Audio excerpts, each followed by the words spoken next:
Welcome to the Inside Scoop. I am glad to be back from vacation, ready to get going. And guess what? There's some new 5-star recruits out there, and maybe your team just got an upgrade. We'll talk about the latest ranking updates with Charles Power. And did you see what Georgia did over the holiday weekend? We're going to talk about it. But first, we did a show. The last show we did was about June winners and how, the Florida Gators were killing June. Well, guess what? It's July and Texas A&M is on a run. I don't know if you guys thought they were going to stay quiet this whole time, but Texas A&M is here. 9 commitments over the past 20 days. Let's bring on national recruiting analyst Sam Spiegelman to talk about this run that Texas A&M's been on. Look at this. On July 4th, Cam Coleman, 5-star wide receiver. That was a big surprise.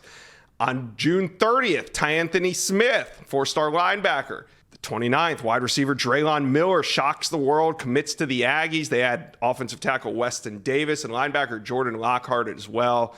Sam, let's talk about Cam Coleman first. Now, I don't know which was a bigger surprise, the fact that he just did it out of nowhere or the destination, but both were a surprise to the entire country, and the industry got this one wrong. Cam Coleman was trending heavily to Auburn for the weeks prior to this lead up of his commitment. What do you think? Well, where do you think the industry got it wrong? How did we miss the signs that he was heading to the Aggies? Yeah, you can look at this analyst first. I put in the Auburn RPM. June, he had wrapped up his official visits, and LSU was his final destination.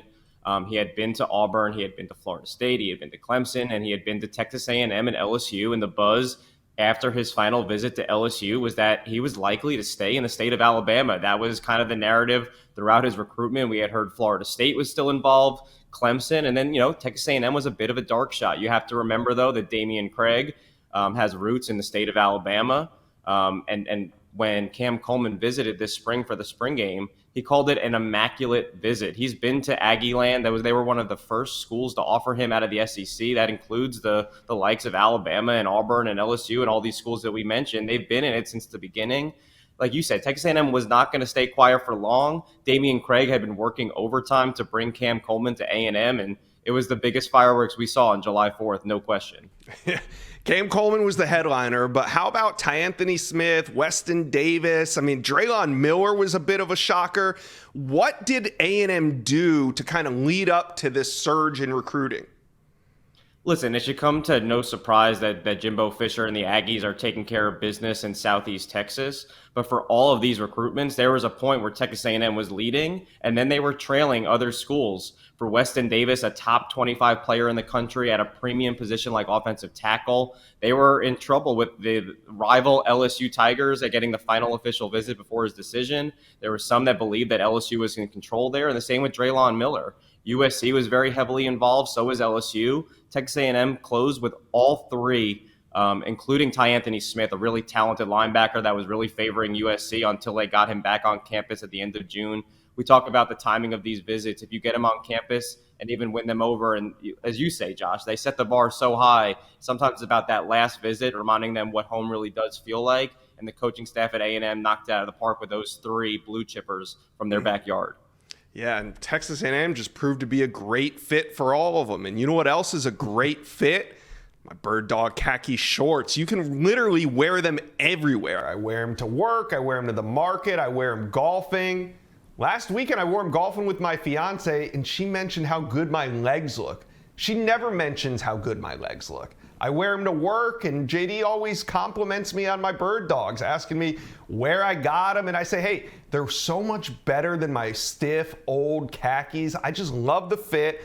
I love the way they also just keep me cool and comfortable throughout the entire summer. Go to birddogs.com/Josh or enter promo code Josh for a free Yeti-style tumbler with your order. That's birddogs.com/Josh or promo code Josh for a free Yeti-style tumbler. You won't want to take your Bird Dogs off. We promise you. But let's stay on these Aggies because I don't think they're done. They're currently inside the top 10. They were outside the top 15 for much of this cycle, but right now they're surging. And I feel like we've been sleeping on the Aggies, and it's time to stop sleeping on the Aggies. So When it comes to their top targets, who's a name out there, a big name out there on the board that we need to be talking about? Yeah, you said that we're in the dead period of July, but it's about to get heated. They're expecting five-star edge Colin Simmons on campus at the end of this month. We know that Colin Simmons is flirting with the idea of possibly making a decision before the season. We know that he's going to try to help Duncanville repeat as state champions over there.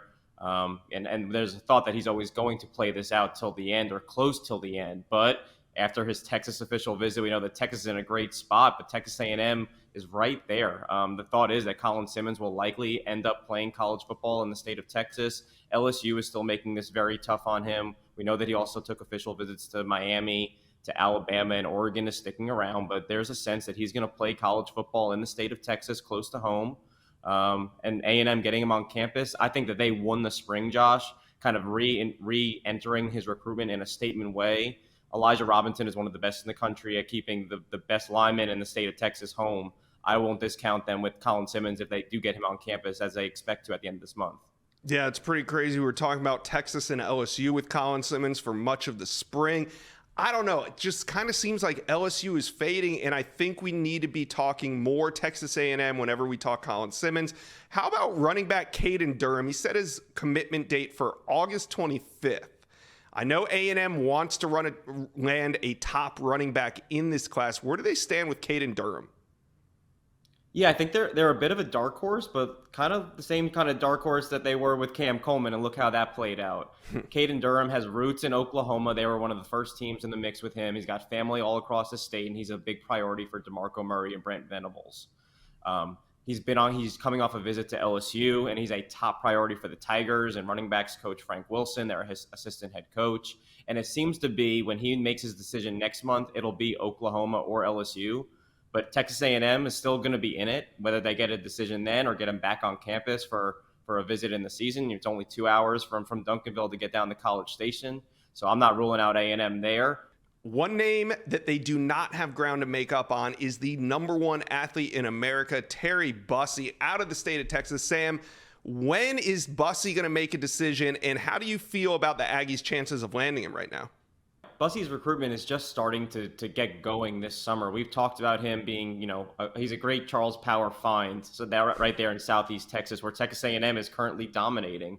And there was some buzz that maybe he would follow the likes of Draylon Miller, Ty Anthony Smith, Weston Davis, and jump on board the Aggies train as it started to get rolling. But this June, he took official visits to Oklahoma, to Texas, and he got to an unofficial to Baton Rouge. I think he's going to get back to Baton Rouge this fall for an official visit, probably get to Texas A&M for an official visit. I don't expect a decision to be as close to December, but probably during the season, if not a little bit further out. But it's going to go a little bit further only because he's just diving in right now. But A&M has been the team to beat. They laid the foundation with Terry Bussey. They like him at receiver. They like him in the secondary. They'll just take Terry Bussey to get him on the roster. And I think when it's all said and done, that's going to be how it plays out. Yeah, one of the most explosive athletes in the country, and the Aggies are running away with it right now in the recruiting prediction machine. All right, let's see. What else happened while I was on vacation? UGA has been on a recruiting bender. This is like in NASCAR when you got a 6-car lead.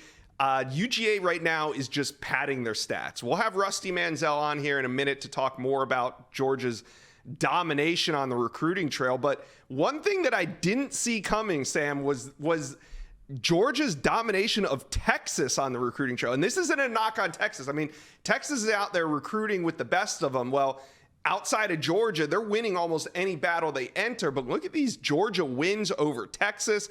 Defensive lineman Joseph Jonah Ajanye, that was a big one. Offensive lineman Daniel Calhoun. Offensive lineman Michael Uini. And offensive lineman Nair Daniels. Georgia took advantage of Texas on the recruiting trail. But Sam, Texas doesn't lose many of the recruitments in this cycle, but UGA has been a thorn in their side the past few weeks. I don't think UGA's done either. Number one linebacker in America, Justin Williams. He's been teetering on making a decision. What are you hearing right now on the number one linebacker in America out of the state of Texas? I think the biggest takeaway with Justin Williams is he's done taking visits. He made his first visit to Athens in May and returned last month for an official visit. And we know that he's been to Oregon almost half a dozen times since last fall. I'm very familiar with Dan Lanning and the coaches over there in Eugene. But Georgia, much like his teammate Joseph Jonah Ajanye, who committed to Georgia last week as a part of that big rush of offensive and defensive elite offensive and defensive linemen committing to the Dogs. Both of them have made the same 2 visits out to Athens, and it's the same story with both. Just like Oklahoma was kind of trending with Jonah Ajanye, Oregon was trending with Justin Williams, and then the Dogs stepped in. Kirby Smart, Will Muschamp getting to spend a lot of time with not only Justin Williams, but members of his family. It felt like they kind of closed the gap quickly, and as they returned home to Houston, Texas, it's been kind of Georgia buzz after more and more Georgia buzz. He's not expected to make any visits. He's expected to make a decision by the end of this month, and if and when that happens, I like where Georgia stands.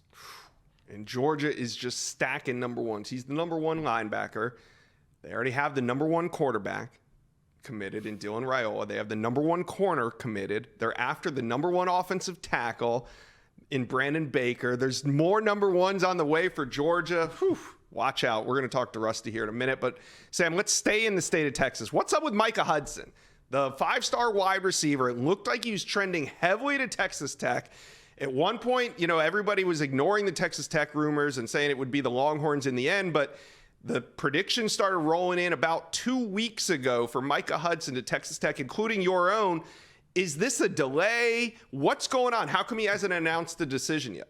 Your guess is as good as mine, Josh, but I can tell you that there's still a very good amount of confidence out there in West Texas about their chances with the 5-star plus over Micah Hudson. Listen, Texas Tech is not just starting to take control on the RPM. They've been in control of Hudson's recruitment for several months at this point.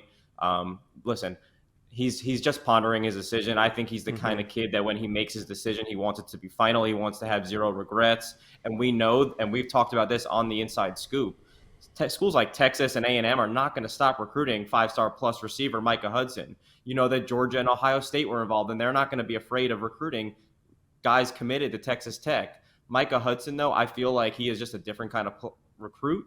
Both as a player on the field and a kid off of it. And I think when he commits, it's going to be final. I still like where Tech stands. I think it's going to be a home run if and when he does commit to the Red Raiders.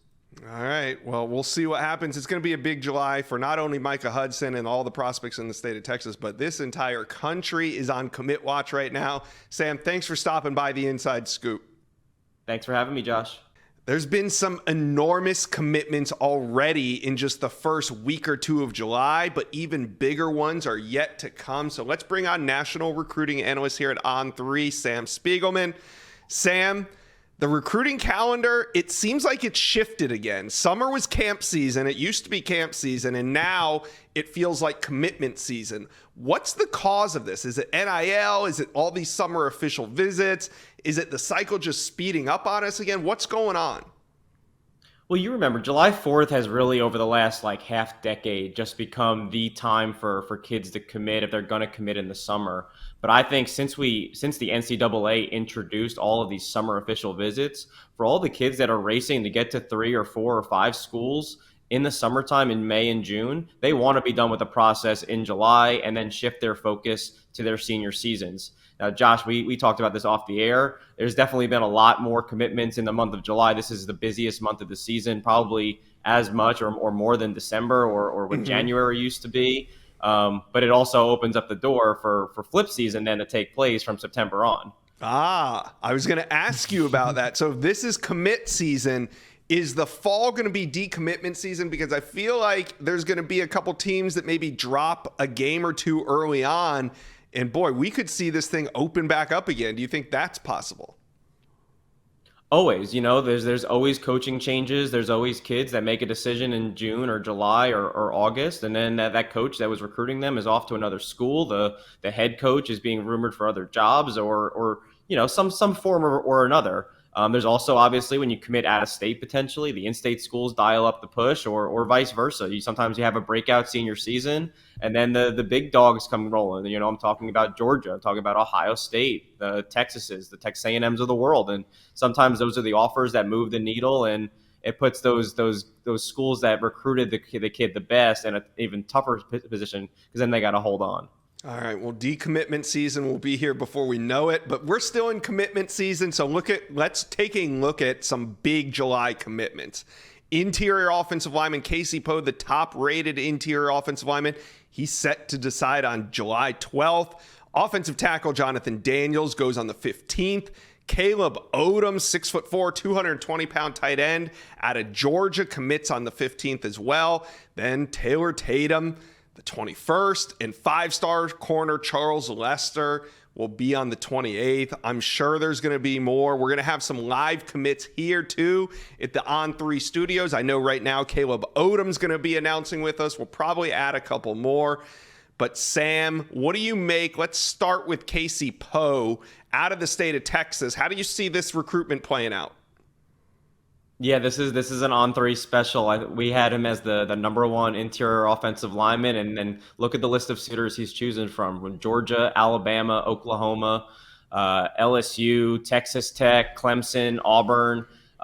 I think for much of the spring, this has kind of boiled down to Georgia versus Alabama, and Oklahoma has also stood tall. And I think when he makes his decision on Wednesday, it's really down to Alabama and Oklahoma. I've had my pick on Alabama since the tail end of the spring visits. That was really important to Casey Poe and getting second and third looks at a lot of these schools. And then after these official visits, it was really hard not to ignore the impact that Nick Saban has had on Casey Poe's recruitment. I like where the Tide sit with the number one interior offensive lineman in the country out of East Texas. And one of the top offensive tackles in America, Jonathan Daniels, he's going to get set to make his decision. Now, both of us have our picks in for Florida State. But when we put our picks in, it was really Florida State versus LSU. Since then, he's named a top 3 of FSU, Kentucky, and Georgia. There is no LSU. Now, he did take an official visit to Georgia. How big of a threat are the Dogs right now to the Seminoles? Well, no team in the country is recruiting better than two-time defending national champs right now, and they did make a sizable move when they got Jonathan Daniels on campus. I think the fact is that Florida State has been the team to beat, and even if Georgia got it close, the timing of Florida State's official visit loomed really large. Whatever visit high that the Dogs left with Jonathan Daniels, I think FSU sort of negated it with their own visit high, and I think they've been the team that always kind of felt like home with Daniels.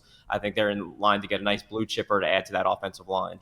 Now, Caleb Odom, who will be, like I said, announcing live in the On3 studios that same day, July 15th, he's taken a bunch of official visits. He's been in the state of Florida. He went to Miami. He's been to Alabama. He took a summer tour.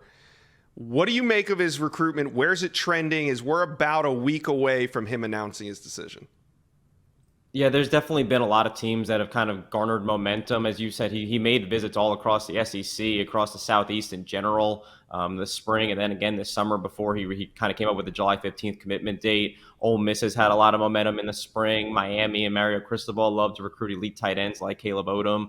But midway through June, a lot of the buzz had been centered around the Crimson Tide. They started to dial up their efforts with the elite tight end from Georgia. He fits the exact mold of a tight end for Joe Cox and the Tide over there. I like where Alabama sits. I like where they've been sitting. My pick has been on the Tide since June. Yeah, and it feels like Alabama is going to get going here real soon. Sitting right now at number 4, not accustomed to seeing him that far down the list, usually 1 or 2. But, hey, just look at these big July decisions. Right now, we have Alabama trending for 2 of the 5. All right, let's move on to running back Taylor Tatum. He's in the state of Texas. You've covered him for years now. He's going to make his decision on July 21st. What are you hearing when it comes to Taylor Tatum? Yeah, this has been a 2-team race in midway through June. We know that USC has been trending for Taylor Tatum for a good chunk of the spring, and we know that Oklahoma really closed the gap after DeMarco Murray got him on campus. Big Sooner Champ U barbecue weekend. DeMarco Murray and also the baseball program also kind of closing the gap with USC for the number 1 running back in the country. I've moved my pick over to Oklahoma. I like where the Sooners sit with the East Texas running back. They have a history of recruiting. His high school is alma mater, and I think tradition is a big part of Taylor Tatum and what he wants to do at the next level. So I like where Oklahoma sits, but it's a really tight race. And do you think when Taylor Tatum makes his decision at the end of the month that'll be it for him? Are teams just going to back off at that point? Well, I know that USC isn't going to stop recruiting him. His relationship with Kyle McDonald, their running backs coach, goes back to the 8th grade. So I don't see him disappearing anywhere in this recruitment. And then you got both Texas and Texas A&M lurking in the state. Just like we talked about, flip season, it's not always up to the kid who's committed to their school. It's up to the running back coach and the head coach to say, we don't want to let this kid leave the state. And I expect Texas and definitely Texas A&M to stay in the mix with Tatum until the end. Yeah, I could see that happening. All right, let's move on to the 5th player on this. 5th player, 5-star, Charles Lester, one of the top cornerbacks in America. You and I actually both agree on our predictions here. We both have him going to Florida State, but there's some competition, and I know Florida State fans are looking out west to Colorado. Do you think Deion Sanders is a factor here as we wait for Charles Lester's decision? You would have to be a fool to discount Deion Sanders, who has been very quiet this summer, to just be completely out of the mix with Charles Lester, who obviously we know is from the same state as Deion Sanders and took a visit out to Boulder and has spoken very glowingly about Prime. I think Charles Lester fits the profile of being a Florida kid with being willing to go out of state and playing the right position with the right skill level to really feel like Deion Sanders can put him in a position to be drafted in the first round down the road. So yeah, I like where Florida State sits. I feel very comfortable with my RPM on the Seminoles. Charles Lester has called them his number one school on occasion. He's called it his dream school, and he's visited Tallahassee more than any other school in his recruitment. But no, I am not discounting Deion Sanders or the chance that Charles Lester ends up playing his college football in Boulder, Josh. All right. Well, again, with Charles Lester, if he commits at the end of July to Florida State, I still don't think that recruitment's over either. But right now, I do like my pick on the Seminoles. All right, Sam, it's been already a fun month of July. More fun on the way. Can't wait to see all these commitments. And the ones that we previewed, these are just a fraction of the commitments that you'll see at on3.com throughout the month of July and into August. Recruiting is red hot right now. Sam, thanks for stopping by the Inside Scoop. Summer is hot, but the Dogs are even hotter on the recruiting trail right now. I got Jake Rowe from Dogs HQ joining me. Jake, look at UGA's offensive line class. This graphic shows there's over a ton of beef committed to Georgia. Nair Daniels, Daniel Calhoun, Marquise Easley, Marcus Harrison, Malachi Tolliver, and Michael Uni. Jake, who's your favorite of this group? My favorite's one of the lowest rated guys of the group, and that's Marquise Easley. His competition level is probably the worst of the group, playing up in Kankakee, Illinois. And listen, I don't know a ton about it, but I don't think it stacks up to Texas and Georgia and some of the other places that Georgia has gotten these guys from. But this cat is long. He is freakishly talented. And, talking to some people some sources inside the program, very, very high on Georgia's board. I think maybe Nair Daniels is the only guy that they've taken that may be higher on the board than Marquise Easley. And when I watch his film, if you're just looking at the raw talent, the way he bounces around, the way he moves, how light he is on his feet, and how big he is, I think he's going to be a pretty good offensive lineman at the next level. And the funny thing is, as far as the class goes, at 6'5", he's kind of a runt. He's not 6'7" or 6'8" like some of these other guys are. I love that. The run of the class. Okay. Whatever you say, Jake. So how did all this come together? Because it seemed like nearly this entire offensive and defensive line class kind of committed in the same time frame.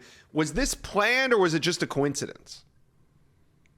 I think it was more coincidence than planned. I mean, sometimes you run into those things that, there's some gray area, and I think there's probably some gray area here. I think that they probably wanted to make a little bit of a splash with a couple of these guys, like Nair Daniels. Nair Daniels he visited Georgia kind of middle of the month. I want to say it was like around maybe it was around July 16th, if I'm not mistaken, and he made that decision to do that. And then initially he said he was going to commit on July 4th.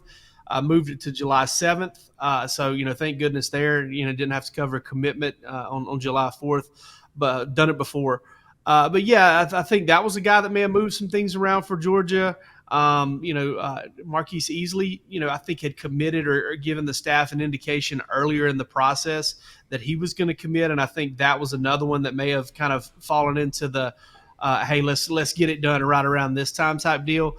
But like Daniel Calhoun, Michael Uni, I think those guys kind of decided when they wanted to decide. Both of those guys kind of came off the visit, either a visit run or in Uni's case, fresh off an official visit to Georgia, where the Bulldogs kind of just turned that recruitment around and swiped them away from Michigan and Alabama. All right. Well, Georgia has the number one class, and Georgia recruiting fans are becoming a bit of an elitist group. They only want to look at the number one prospects at their position, and I don't blame them. Georgia has the number one quarterback already committed in Dylan Raiola. They have the number one corner already committed in Ellis Robinson, but there's a few other number ones that they're hunting. Let's start with number one linebacker Justin Williams. What's the latest intel right now? Because it seems like he might be closing in on a decision. I think Georgia has steadily been pulling in the right direction since he took an unofficial visit. He's teammates with Joseph Jonah Ajayi, who's also a recent commit of Georgia. Those two visited together in May. I believe it was the first time Jonah Ajayi had been to Georgia. I'm not sure about Williams, but ever since then, you heard that Georgia was kind of making a move. They both set official visits to Georgia for the same weekend. Coming out of that official visit, you heard the same thing. Georgia's kind of creeping in the right direction. This is still really close with Oregon.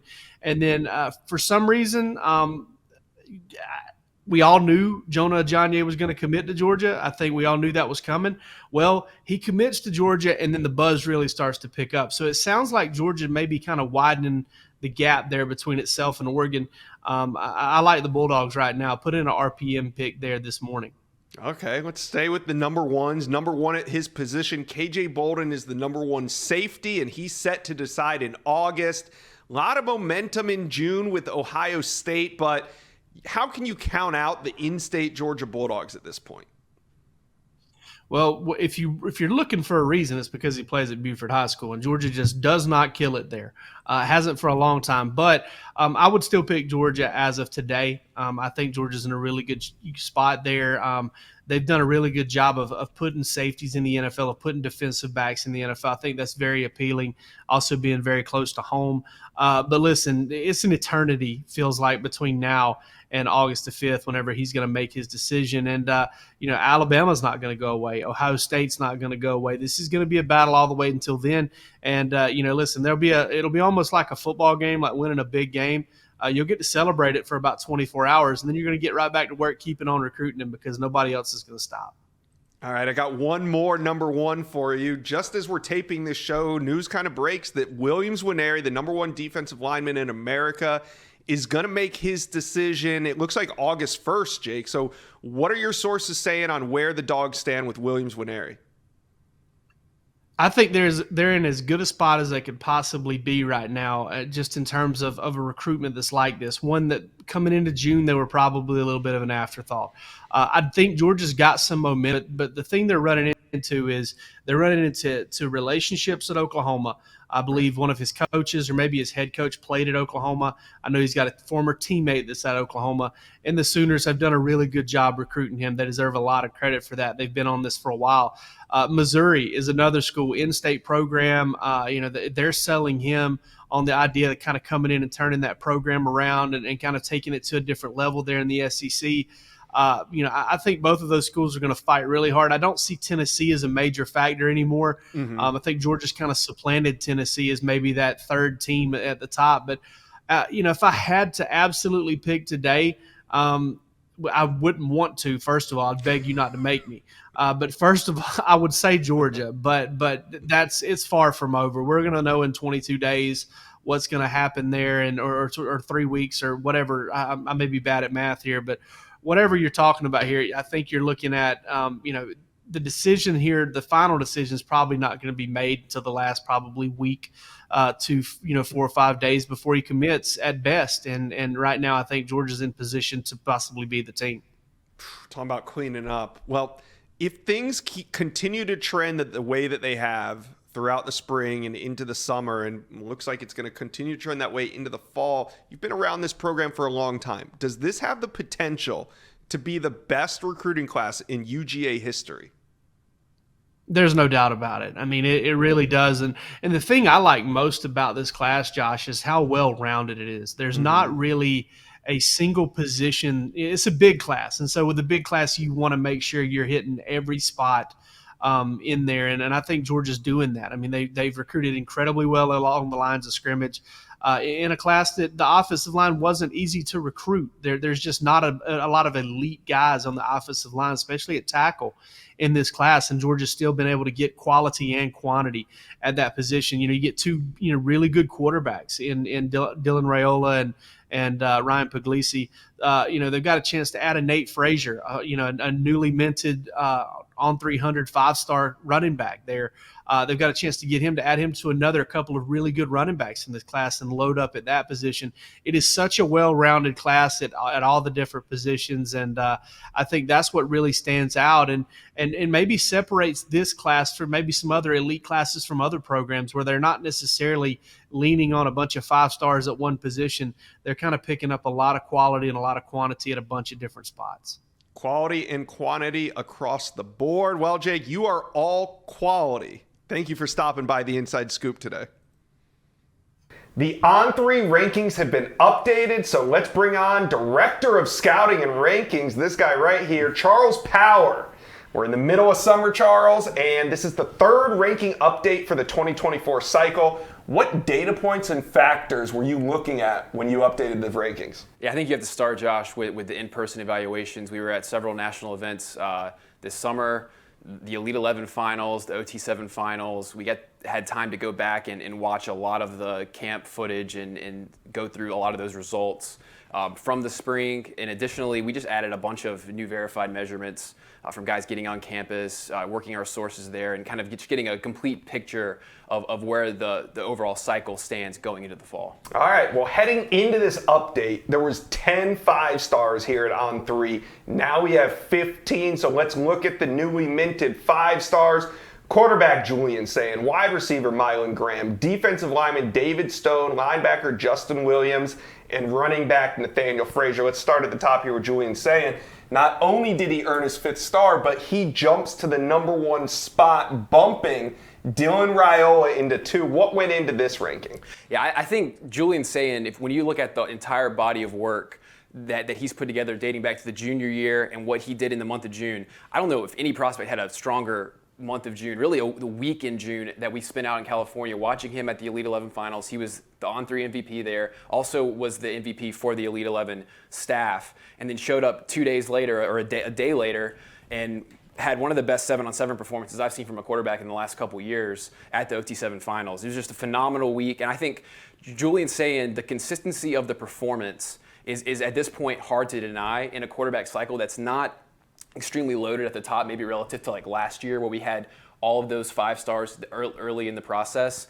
I think Julian Sayin has done enough to put himself in pole position as the #1 quarterback, and he currently checks in at #7 overall for us. Ooh. Well, Alabama, they didn't even land another 5-star, but they gain a 5-star in Julian Sayin. Another team that gains a 5th star on their commitment list is Ohio State with Mylan Graham, the 6'1.5", 185-pound wide receiver. What makes Mylan Graham a 5-star? Mylan Graham, I think, has a strong argument as the best route runner in this cycle. The 2024 cycle was extremely strong at receiver, and he is just like probably the most technical receiver that we've seen to this point. Guy who can really separate, can create separation within his routes. He's got good ball skills. He's got good size. He's around 6'1", 185 pounds. Actually reminds me, Josh, after seeing him in person, a little bit of Amari Cooper, a guy that we saw back in the day.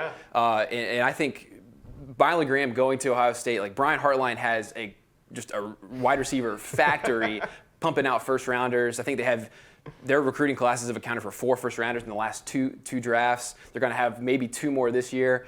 I think Mylan Graham and Jeremiah Smith are going to keep it rolling at Ohio State. Absolutely unbelievable. All right, so those first 2, they're committed. Now, the next 3 guys we're going to talk about are not committed. First up, defensive lineman David Stone, originally out of Oklahoma City, but he attends IMG Academy. David Stone goes 6'4", 278 pounds. He can move. Why is he a 5-star now? I think that's where you start. He's big, he's long, he can really move. David Stone has, I think, continued to get better since he's been at IMG. Just going back and watching his camp and combine performances from this spring, just extremely disruptive. He's dominant in every setting. A guy who I think can move around different spots on the defensive line. The defensive line is a strong position in this cycle, but I think going into the fall, David Stone is worthy of being a 5-star, and now he's a 5-star plus. Now let's go down a little bit south to Conroe, Texas, where we find linebacker Justin Williams, the number 1 linebacker in America, 6'2", 210, and he is now a 5-star. We talked about him early on the show. He's being recruited by Georgia. Oregon, it's a tough battle right now, but why is he a 5-star recruit? I think you have to start off with the speed. Justin Williams is extremely fast. This guy who ran a 4.44 laser in the spring. He backed that up on the track. He ran around an 11-second 100-meter. I remember when we were first putting these rankings together about a year ago, Justin Williams was a safety. Yeah. We projected him to linebacker. He's filled out. He's added size and speed. And then when you watch him play as a junior, this guy is playing true Mike linebacker and running sideline to sideline. So I think he has showed a lot of projectable tools, really productive as a junior, and I think the arrow's pointing up for him. All right, speaking of speed, running back Nathaniel Frazier gets a 5th star. He's 5'10 and a half, 205 pounds, out of Santa Ana, California. What makes Nathaniel Frazier a 5-star? Nathaniel Frazier, in our opinion, has the best overall skill set at running back. He's got the straight line speed, track speed, a guy who consistently runs sub 11 in the 100 meters. He is dynamic on Friday nights playing at Mater Dei. I think has exceptional contact balance, got a good build. He's got, that's one thing we look at running back is the build and ability to take on contact. He's around 210 pounds with that speed and athleticism, can catch the ball to the backfield. I think the biggest thing we're looking for from Nate Frazier is just continued production. He's in a split backfield at Mater Dei, but when you just look at the overall skill set, he looks like the top back in the class to us. Yeah, he is right now the top back in the class. All right, those are the new 5-stars. When I look at the rankings, I always look at who are the big movers. So we're going to take a look at a few of these. Moving on up, quarterback Luke Kromenhoek. He goes from 45 to 27. The Florida State commitment. He's been looking good throughout the offseason. Why the big jump for him? I think Luke Kromenhoek showed perhaps the highest upside of any quarterback we saw at the Elite 11 finals. Big arm, can drive the ball downfield. I think he has well above average athleticism and movement skills. The biggest thing with Luke Kromenhoek is this was his junior year was his first year as a varsity starter. Yeah. So we're kind of expecting him to take a more of a jump as a senior, but I think the upside that he showed at the Elite 11 finals is really encouraging. All right, well right now he's a borderline 5-star sitting there at number 27 overall. Running back Jordan Marshall, committed to Michigan, goes from 76 to 31. Tell me about his move. Yeah, Jordan Marshall, if you were going to build a Michigan running back in a lab, this is the guy. He is rocked up, stout, and is really, I think, good in every area, well above average in every area. One thing with Jordan Marshall that caught our eye is he has added speed over the past year.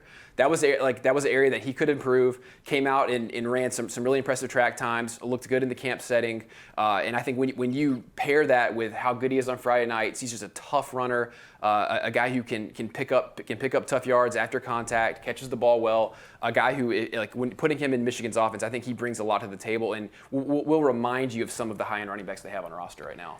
Up next, we got wide receiver TJ Moore, who's committed to Clemson. Now, Clemson goes into the Tampa Bay area and steals a good one. He was good at 139th overall. Now he's 64. Why the big jump for TJ Moore? When we were going through this receiver group and kind of just taking a look at the group in general, TJ Moore stuck out as a guy that we thought was a little too low. Going back and looking at some of his track results this spring was very encouraging. He's run good times in the 100 meters. He's athletic in the high jump. And then watching, one thing, Josh, that I know you're familiar with is they play spring ball in Florida. Going back and watching his spring game and doubling back to the junior year, I think he just has a really just a well-rounded skill set, good size at over 6'2", 180.